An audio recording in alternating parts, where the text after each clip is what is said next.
So thank you guys for being here, and thank you especially to Patty for all the amazing work she's done for many decades, but with NAIA in particular. And I think this is my 11th NAIA. I did miss a couple COVID related, and I had I had a real estate disaster once, and Patty was very understanding because she spent so much time in real estate also. But otherwise, I've not missed this since my very first one. In fact, I was just talking with Carmen at the table there. My very first year I came, I think, was 2011, right after I started at AKC, and I was still really learning the whole dog world and learning about our industries and how the animal world fits together and who our enemies are.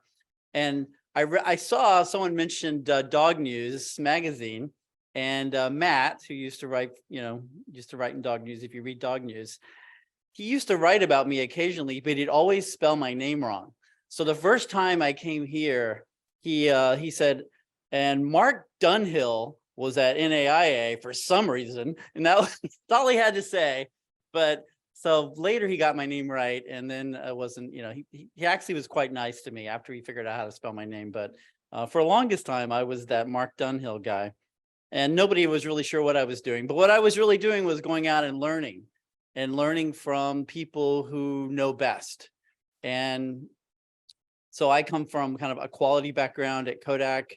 I didn't have a dog background. I owned a dog, had a beautiful purebred dog from a great purebred breeder, a Bichon from Paul Mark Kennels. And but I was a pet person, and I came to AKC to learn and figure out how we can make things better. And I learned so much at these meetings and breeder conferences and places to go to talk to people about their passion, about this thing that they really love. And again, after spending all those years at Kodak and dealing with, something that was really personal, making photos, like taking people's memories back in the day. Remember when you had film, and if the photo lab that I was running lost your film, your memories were gone. They didn't exist. You didn't walk around with them with a million pictures on your phone. And then I came to AKC, where nothing is easy, right? Even things that we all agree need to happen, there are so many nuances and so many opinions, and sometimes it's hard to get things done. But when we get things done, it's really special because there's so much passion and love for what we do, and for what we do for the world, the animals, the pets we put into people's homes.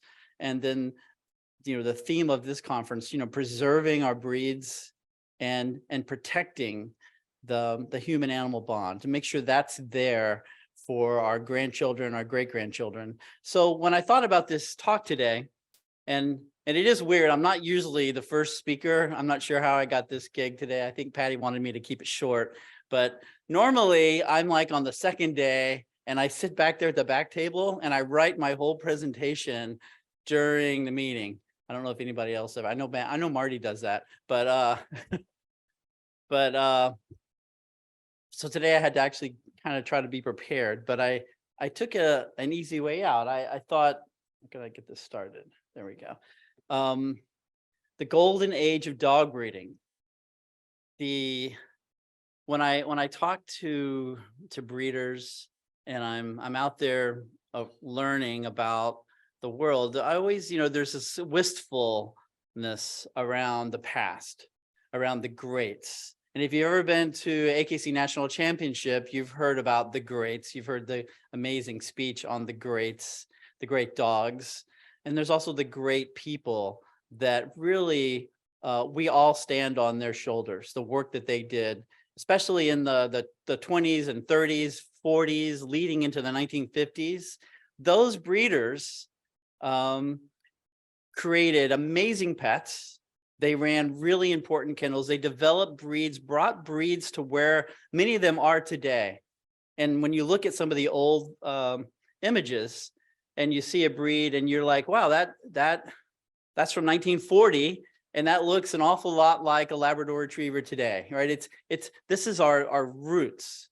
And some people would say this is the golden age of dog breeding, right? This is Dodge and Choate and Silvernail, Adamson, or even more Sonny Shea. You know, there are these names when I'm talking to people that come up all the time. And many of the greats, there's some great breeders in this room, and I don't have any contemporary photos because I didn't want to hurt anybody's feelings or put up the picture of somebody that somebody hates, because this is the dog world. So I cut it off at like 1975. So don't look for because there's some greats in this room, but the people who went in the 20s and 30s and 40s, they mentored some people that then mentored the greats that are in this room, right? This handing off of information, this almost like tribal knowledge of how to breed and what our breeds are about.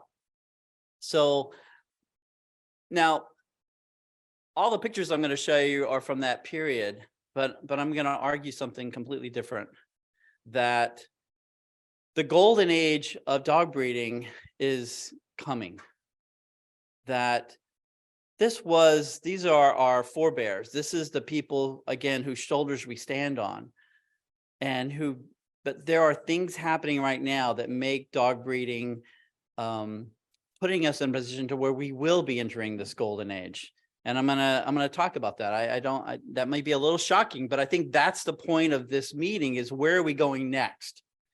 And the really exciting thing is, or when I think about this, after I've learned about breeding and also hear about the greats from the past, the greats from the past had almost none of the tools that we have today. Even something simple like progesterone testing. You know, I always hear everybody like they're running home to get their progesterone test and they're going to get the results, and their friend has a machine in the kennel, and like, how did Dodge do that, right?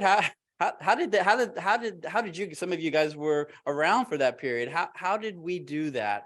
DNA testing.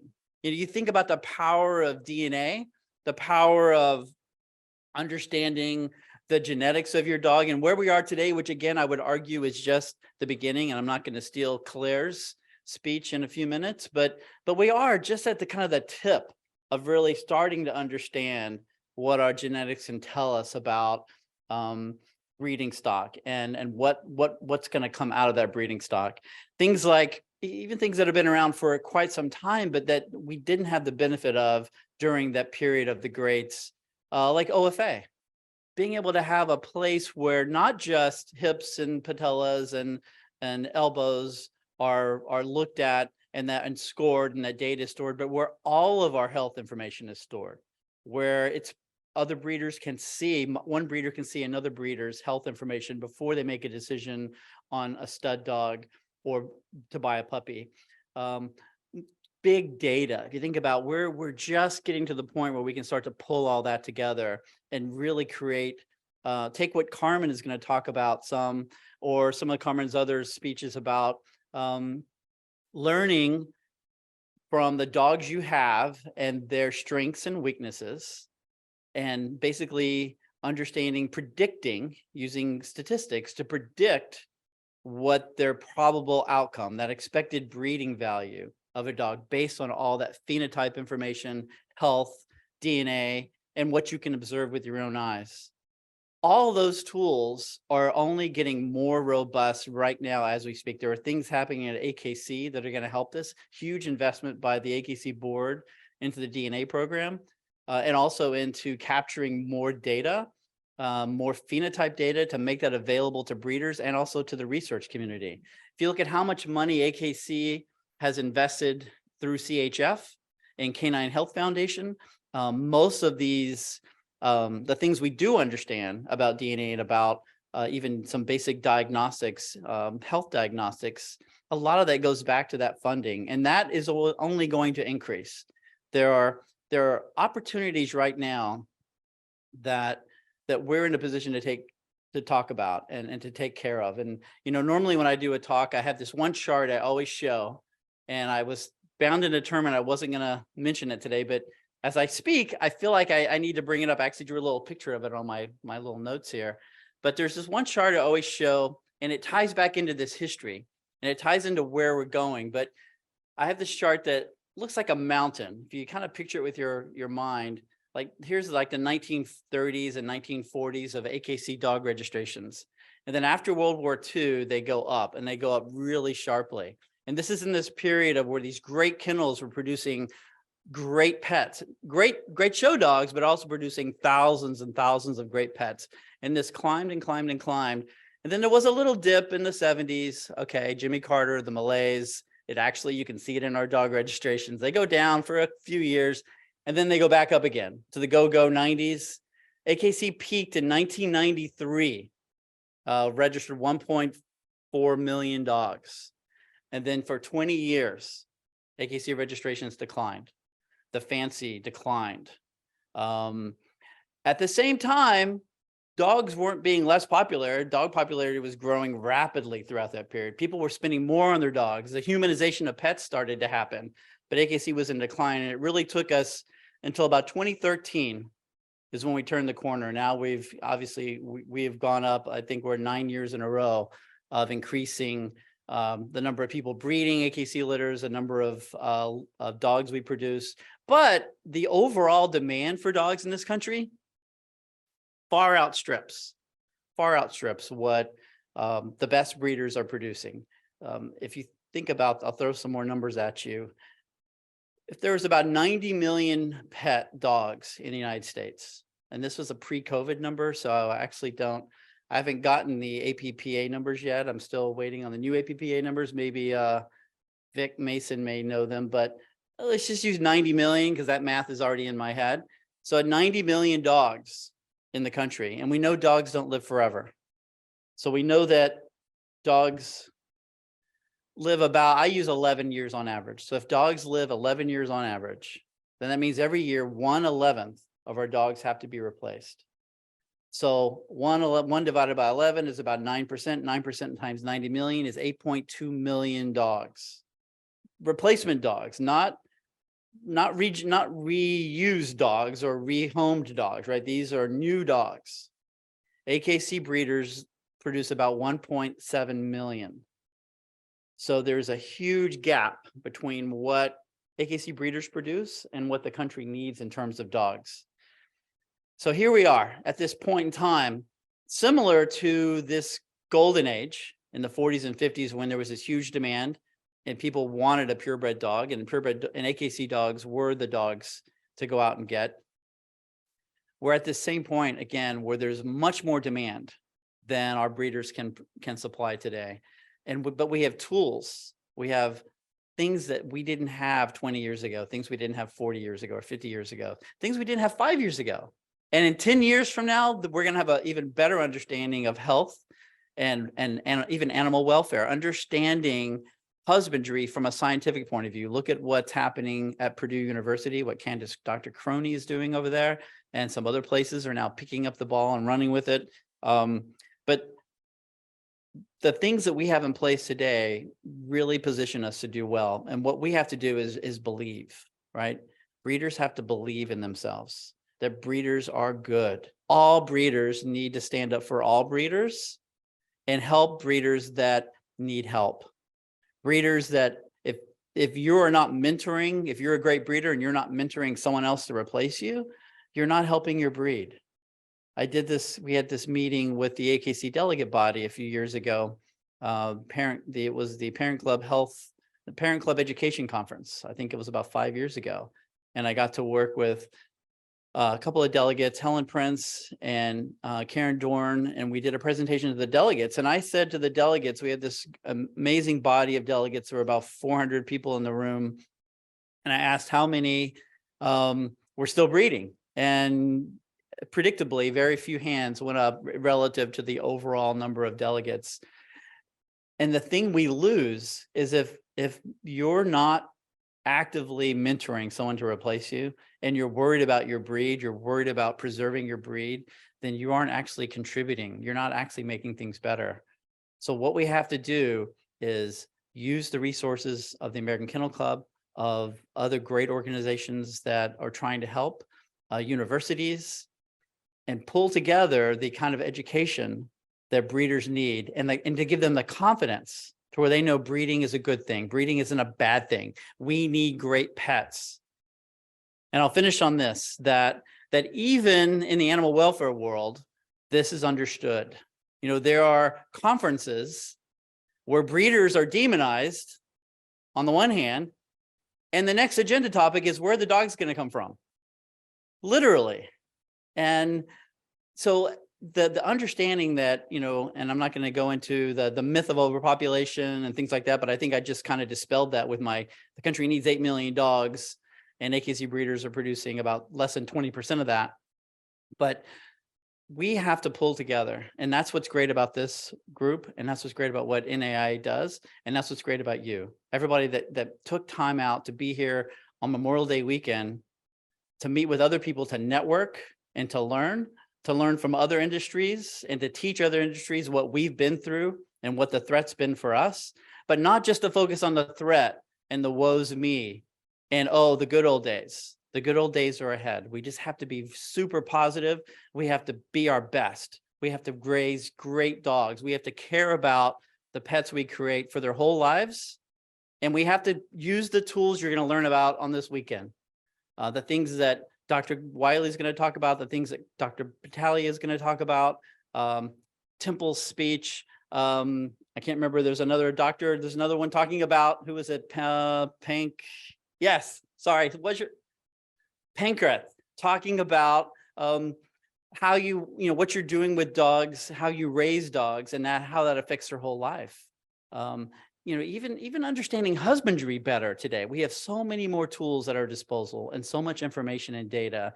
And I'm really proud to be here, and I'm proud to be a part of the AKC, and I'm proud to be a part of bringing this all together in a way that someday someone's going to look back, 20 years from now, they're going to look back and they're going to see what breeders did at this age, set the table to protect pets, to preserve our breeds, and to protect the human animal bond for decades and generations to come. So I hope I haven't bored you too badly. Hope the photos were interesting, but now we can hand it over to the people that are going to actually have real slides and hopefully teach you something. But all right. Does anybody have any questions or comments? Or oh, I got one.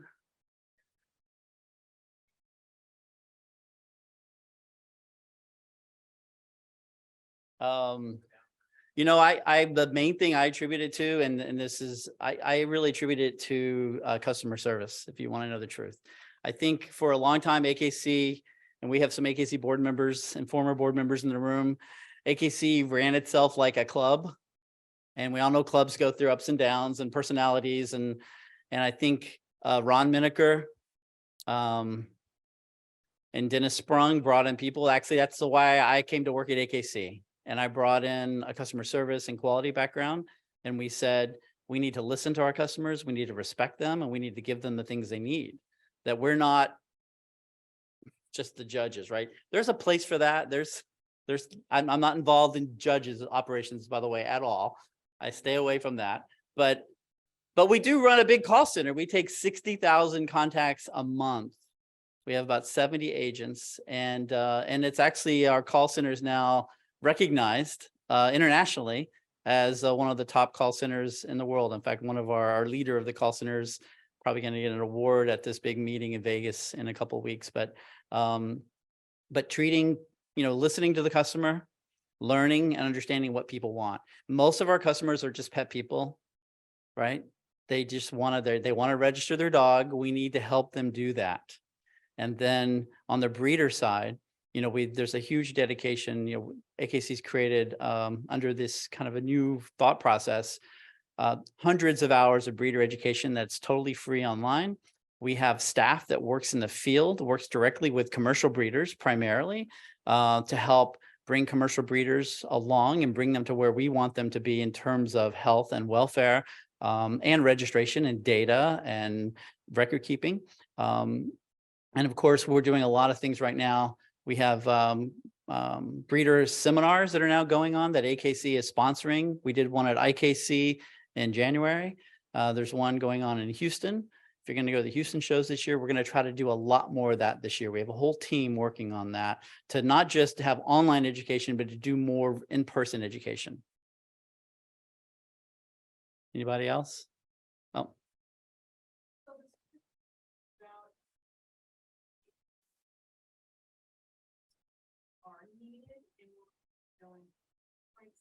Mm-hmm. You know, there is a whole book on it. So I gave this talk. Vic, what is that guy's name who wrote the book on this? Mark. His name is also Mark, but it's not me. Mark Cushing. So I go to a lot of pet industry meetings, and we talked about this. And then Mark says, "Hey, can I talk to you about that?" So I gave him all my numbers, and he wrote a whole book on it. So it's I'm not jealous at all, because I don't know that I could have written that book, but it's called I don't remember the book, but it's Mark Cushing. He wrote the book. There's a couple of chapters on that, on those data. And I do believe I have in the past, I presented at NAI about that specific data. And if you come by, I'll send you my charts so you can share it with people. Pet Nation. Yeah. It's not a great book, by the way, but the part that I inspired him on was really good. So no, I'm just kidding. Mark's all right. He's all right. Anything else? Anybody else? Oh, we got one right there.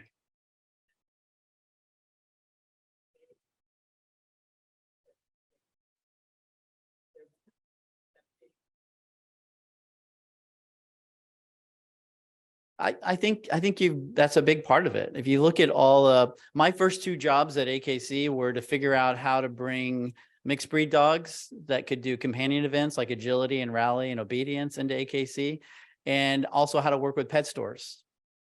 So I got the job at AKC. Those are the two things they told me to fix: pet stores and mixed breeds. And after I talked to everybody that worked at AKC, I realized I probably should start looking for another job, because I thought, these are the two things. I don't know they actually want either of these things to work out, but we found our way through that, and we found a way to make that work. And mixed breeds are now coming in about 100,000 dogs a year. But your point about having events that are fun and more about the human animal bond, about what I do with my dog, not just the form function activities like conformation being form and performance events being function, but having events about what I can do with my dog, and not just events, because some people don't want to compete. Having titling opportunities. I think Doug Lundgren and the events department has done an amazing job creating new things that people who don't want to ever actually enter an arena can actually earn titles around, earn recognition, whether it's therapy titles or trick dog titles, and then creating fun events that are not so much competitive in a head-to-head terms, but are fun for your dog and are great to let your dog be himself or herself, like Fast Cat, where lure coursing, lots of breeds want to chase something. And lure coursing was a performance event that's only for sighthounds. By creating Fast Cat, Doug opened up that to all breeds. I saw a great video the other day at a conference. We were talking about brachycephalic breeds. And it was a Pekingese with a coat running, chasing the lure. And the person trying to film it, I think they thought they could run as fast as the dog. And they only got about maybe 10 yards, and that peak just left them behind. So, you know, I think those kind of events also had a big impact. It's kind of a chicken and egg thing. If you don't have the dogs, then you don't have the entries. But if you don't have fun things for people to do, you don't get the next dogs. So, you know, we'll share all the credit for that. So I think I better get down to keep things on track. We got one more. For us, that we do the politicians, the legislation, knocking on doors. I always bring up the opportunity that now AKC takes in mixed breeds for Yes. competition. Yes. Something that we can use when we're gonna talk to politicians, because they're all up, you know, not listening to the AKC dogs. Now we can talk about that our AKC mixed breeds into the competition with the top champion. Yes. Yes. Mark, Judy Selfridge, Florida Association of Kennel Clubs. And I agree with the mixed breed, but then in my position, I've had some complaints because of the mixed breed dogs, and we've talked about it, where people feel like they're being scammed because they get the AKC registration papers on the puppies of the mixed breeds, and they say that they have a purebred dog. A hybrid, right? Like a multi-poo or something. So we do really try to keep it different. So it's not a registration, it's a listing. It's a very different type of certificate. And it is kind of like it's like their pass to do AKC events, but it's like everything in the dog world, right? There are people that do explain things by the book, and there may be some people who there may be some breeders that may misrepresent, but I actually don't think that's the case. Sometimes it's kind of wishful thinking. Sometimes, but a lot of it is like dogs that some of the hybrids that go through pet stores that end up with an AKC Canine Partners. I know the pet store is not telling them the dog is registrable. They're not warranting the dog that it can breed or show. But sometimes people end up with an accidental litter and then they're hoping, right? And they call us and we have to explain to them that no, actually a canine partner dog doesn't bestow breeding rights, just like a purebred alternative listing doesn't. But I still think, to this lady's point, that to bringing in and being about all dogs, not just champion dogs, that the Canine Partners program was really important to kind of fulfilling that aspiration that we're about all dogs. And to your point about legislation, I think it does tie in. We just have to be really careful and cognizant of understanding the differences in those kind of memberships, if you will, for those dogs. So it's an ongoing battle.